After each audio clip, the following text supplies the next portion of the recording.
Blackmore had every reason to succeed on Kickstarter. It had so much going for it, yet whatever it was barely existed. It was supposed to be the start of a new company, a new direction in the industry for its project lead, and a unique blend of Japanese and Western game design and a steampunk aesthetic. That's all it was, though. Concepts, ideas, names. Whatever Blackmore could have been, we'll never know.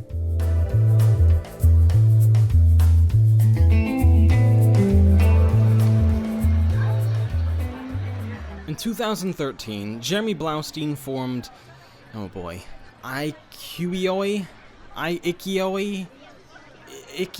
Company Limited, trademark, copyright. They were a video game company based in Kamakura, Japan, where the American expat had been living for several years. Not much was said about the company, other than that Blaustein invited some legends to work alongside him. In his corner he had artist Satoshi Yoshioka of Snatcher and Police Stunts fame, composer Maruaki Furukawa from Super Smash Bros., voice actor David Hayter, whom I've confessed my love to already, and Donna Burke, singer and actor famous for her work on Metal Gear as well. Blaustein wasn't using these people as a crutch, though. He himself was and is extraordinarily talented. He's an English translator by trade, previously writing Metal Gear Solid, Silent Hill 2 and 3, and Suikoden 2, among others. As always, the role of translator, particularly from an Eastern language to a Western one, means so much more than simply copying a script into Google Translate. Hideo Kojima infamously had a falling out with him because Blaustein refused to translate the Metal Gear script one-to-one, but it's because of this that Metal Gear Solid 1 is widely considered the best written game in the series. Snake! What was she fighting for? What am I fighting for? What are you fighting for? If we make it through this, I'll tell you. I speak in the past tense with this company and the game because there doesn't seem to be much around of it anymore. Their website has been shut down, Blaustein hasn't talked about it on his Twitter page or anywhere else over the years, and they just haven't done anything since the Blackmore Kickstarter failed in 2014. They could be working on it in silence still. They've logged on to Kickstarter as recently as May this year, but we probably would have heard something by now, and they probably wouldn't shut down their website as cheap as domain names are. To find out what went wrong, let's take a look back at Blackmore's Kickstarter to see why this promising title failed. Blackmore, a steampunk adventure game, the title reads, not content with its name alone. Japanese adventure game set in steampunk London, created by Japanese and US game industry veterans in a rich 2.5D style. Ignoring the fact that description starts with a grammatical error, where's the A at the start of that word salad exactly, we turn our focus to the funding goal. Blaustein and friends, I can't pronounce the name of that company, were seeking $200,000 to create this game, or to at least begin development. Truth be told, that number isn't nearly enough for where this team was, judging by what they showed us.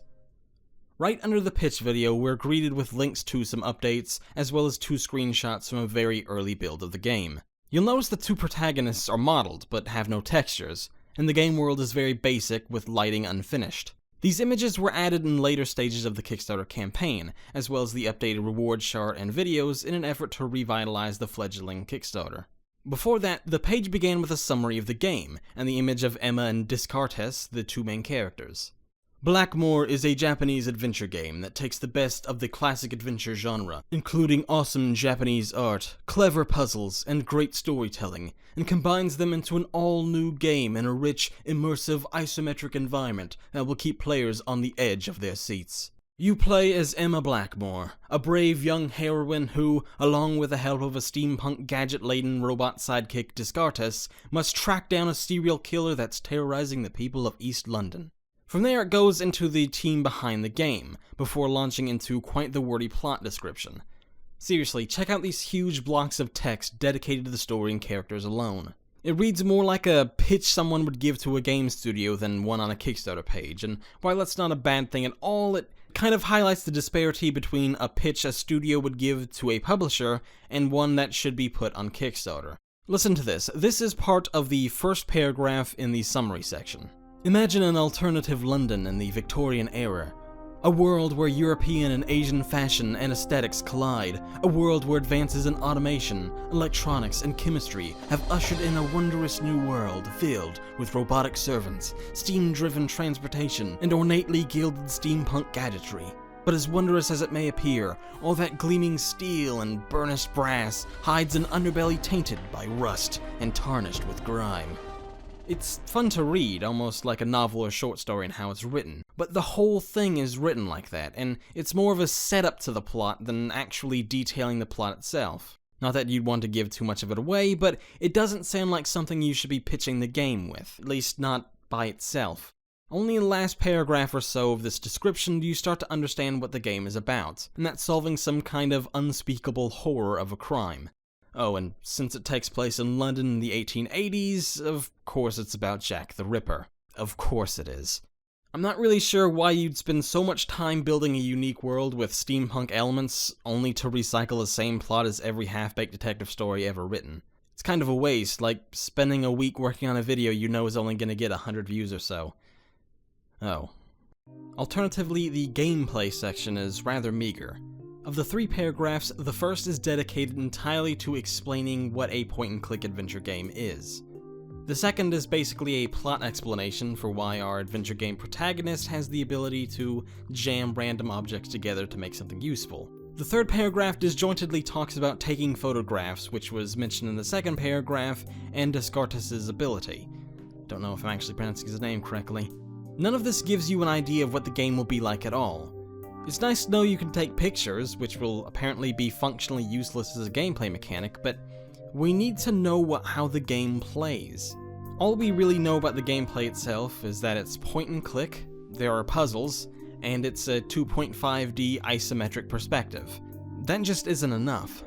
Admittedly, it's impossible to convey the feel of gameplay with text alone, which is why it's so crucial to show the game in action, or at least provide screenshots. Instead, the only visuals potential backers get from the campaign are interviews with team members, the pitch video, and some concept art. The 2 screenshots added in later don't show any real gameplay, just Emma and Descartes talking to one another. Blackmore has all the symptoms of a studio firing their shot before they aim, taking to Kickstarter before they're ready, and before they have a chance to prepare. A 3-page dissertation on why we should back the game and a well-shot pitch video isn't going to hide the fact that you don't have anything. With Mr. Yoshioka spearheading the art, and Mr. Furukawa on sound and music, I knew we could do something very special. That we could capture the mood and essence of Japanese adventure games, and make something of real quality and style. It's not that games should reach a certain point before they're allowed on Kickstarter. I wouldn't mind backing a project this early into development. Most potential backers, however, don't agree. They want to back something that's much further along, something that's already in alpha or beta stage even. Show the average backer blocks of text and nothing but concept art, and they're ready to move on to the new shiny AAA looking game next door. Not that that's a problem, that's their choice. That goes doubly so nowadays, when backers have had time to get burned by campaigns that really had nothing to show other than some big names behind it, like Yog Ventures, for example. People always bring up Double Fine Adventure as a project that succeeded without having anything, but DFA wasn't just about the game. It was a behind-the-scenes look at game development, complete with documentary series starting at the ground floor of having an idea. It was made clear from the very beginning that Tim Schafer and Double Fine had no idea what the game was going to be, other than a point-and-click adventure. Something like Blackmore, on the other hand, feels like a company rushing to get funded as soon as possible, which is totally fine if people are willing to do that. Running a business costs money, obviously, which brings me back to my original point. $200,000 isn't enough for this kind of project, and I think most backers realize that as well. It's true he had top talent on board the project, but top talent also means top dollar. Going back to that "why should I help you" section I skipped over, we can kind of see the answer. This is Jeremy Blaustein talking, putting in $50,000 of my own saving into this project because that's how confident I am. That's why with the modest goal of $200,000, I am certain that I can achieve the goal I've set out. I don't want to tell an industry veteran and a self-proclaimed great writer how the industry works, but we've seen this before so many times. Even $250,000 isn't enough to complete a game like this. They wouldn't even have $250,000 after all the Kickstarter fees, taxes, shipping out backer rewards, and of course all the costs it takes to run a business. Not to mention this company was brand new, and this would have been their first game, so it's not like they would have had a ton of reserves to fall back on like Double Fine. Still, a publisher wouldn't be too hard to find, I would think.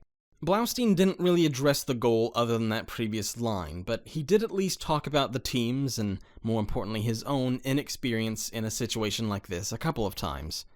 I'm actually aware of the fact that this is a new undertaking for me. Though I've been in the game industry for a long time and have been involved in the creation of games, I've never taken on such a large role.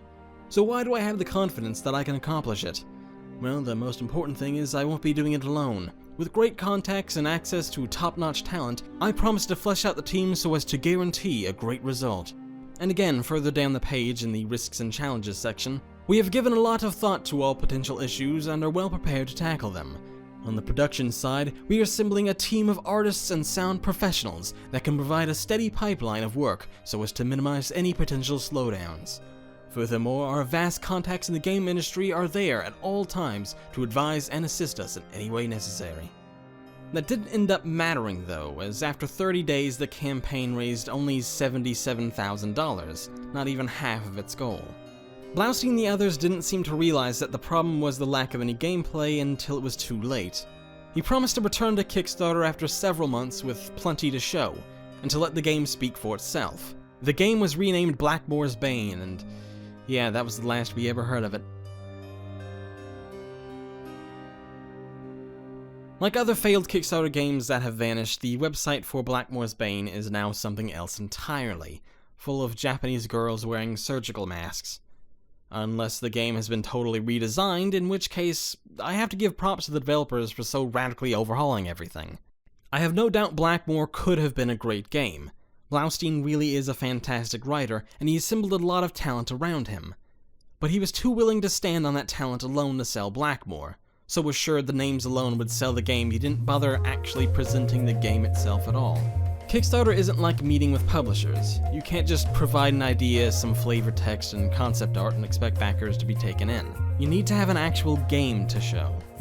I hope Blackmore, or Blackmore's Bane, isn't really cancelled, but I'm not holding out much hope. Either way, I'm still looking forward to whatever Blaustein, and David Hayter, have up their sleeves next. I'm also glad this campaign can, at the very least, act as a cautionary tale for future developers. A name, an idea, or even a genre alone isn't enough. You need to have a game above all else.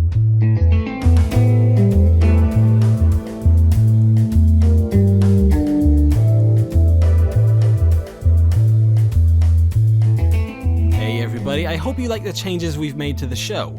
It's certainly come a long way since our first episode of crowdfunding analysis time on that Geeks and Gamers dating thing a while back, hasn't it? Anyway, we're more than just a YouTube channel, we've got a whole website dedicated to crowdfunding gaming as well.